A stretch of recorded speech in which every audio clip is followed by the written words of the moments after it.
there was an alliance more or less between intelligence and organized crime and corporate power. And that's really essentially, the three pillars that came together to create the system that we have now. And, we've consistently been lied about how power really functions in the United States and beyond for a very long time. But at the end of the day, you have intelligence and organized crime, which have more similarities than differences at the end of the day. They're both essentially unaccountable and engage in criminal activity, make a lot of money.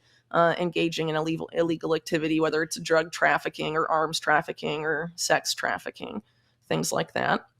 And then you have a lot of people involved with one or both entities being installed throughout history in the most powerful corporations over time. I mean, it really is, I see it as sort of like a cartel that's taken control of corporate America. And then you have the subversion of the American, political process. Corporations are people, political donors and all of this stuff. And over time, and especially if you consider the role of blackmail, elevating people who you have dirt on from the very beginning into positions of power, over the decades, it becomes very easy for a cartel of this nature to dominate policymaking and dominate our lives.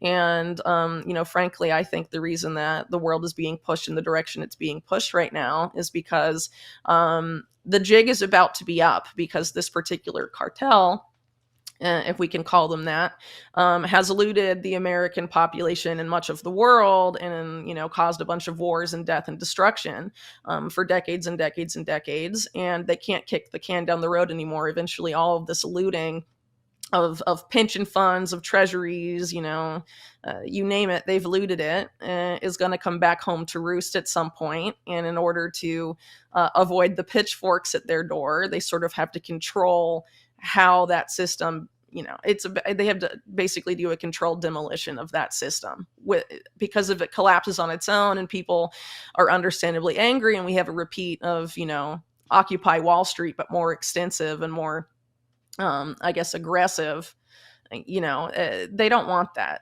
They're looking to usher in this new economic paradigm that equates, that has programmable money, which is essentially a control system masquerading as a financial system, to prevent people from uprising and demanding a bigger piece of the pie, or, a fairer system or anything like that, which is ultimately against their interests. They want to be able to keep what they've stolen, and they don't want to be challenged.